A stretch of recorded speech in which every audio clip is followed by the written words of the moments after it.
خوشگوار زندگی کے اسباب میں سے ایک یہ بھی ہے کہ تنہائی میں کتابوں کا مطالعہ کیا جائے، پڑھنے پر توجہ دی جائے اور عقل کو فائدہ پہنچایا جائے۔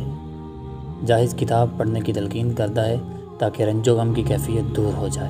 وہ کہتا ہے، کتاب ہی وہ ہمدم ہے جو تمہیں تکبر میں نہیں ڈالے گا، ایسا دوست ہے جو تمہیں بھڑکائے گا نہیں، ایسا رفیق ہے جو تمہیں اکتاہٹ میں نہیں ڈالے گا، ایسا دینے والا ہے جو تم سے کبھی کچھ مانگے گا نہیں، ایسا دوست ہے جو تمہیں کبھی اشتعال نہیں دلائے گا، ایسا رفیق ہے کہ جو تمہیں افسردہ نہیں کرے گا، ایسا پڑوسی ہے جو تم سے آگے نہیں نکلنا چاہے گا، ایسا دوست ہے جو خوشامد و تملق سے تمہارا مال نہیں لے گا، تمہارے ساتھ فریب کا معاملہ نہیں کرے گا، وہ جھوٹ نہیں بولے گا، نہ نفاق سے دھوکہ دے گا۔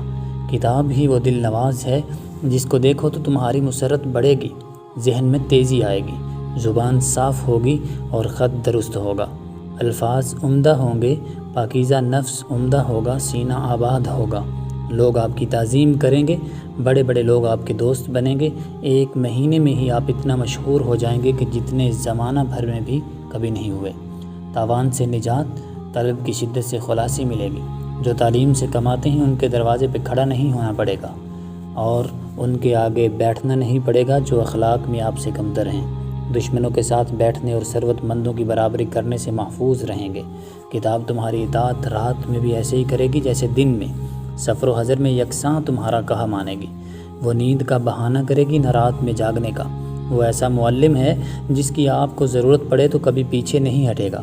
تم اسے پڑھنا چھوڑ دو تب بھی اس کا فائدہ ختم نہیں ہوگا، اس سے الگ ہٹ جاؤ تو بھی تمہارا کہنا مانے گا، تمہاری ہوا اکھڑ جائے تو بھی تمہاری مخالفت نہیں کرے گا۔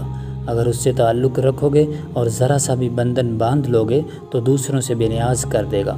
کتاب تمہیں برے ہم نشین کے ساتھ بیٹھنے سے روکے گی، اگر اس کا اور کوئی احسان نہ بھی ہو، صرف اتنا ہی ہو کہ تمہیں دروازے پر بیٹھ کر گزرنے والوں کو دیکھنے سے روکے تو یہ بھی سلامتی اور غنیمت ہے، کیونکہ برے ہم نشینوں کے ساتھ بیٹھنے میں حقوق کی خلاف ورزی، فضول نظر بازی، لا یعنی باتوں میں پڑنا، چھوٹے لوگوں کے ساتھ بیٹھنا، ان کی گری باتیں، غلط الفاظ سننا، گھٹیا اخلاق اور جہالتوں میں شامل ہونا پڑتا ہے۔ مطالعہ سے اصل اور فرع دونوں کا حصول ہے۔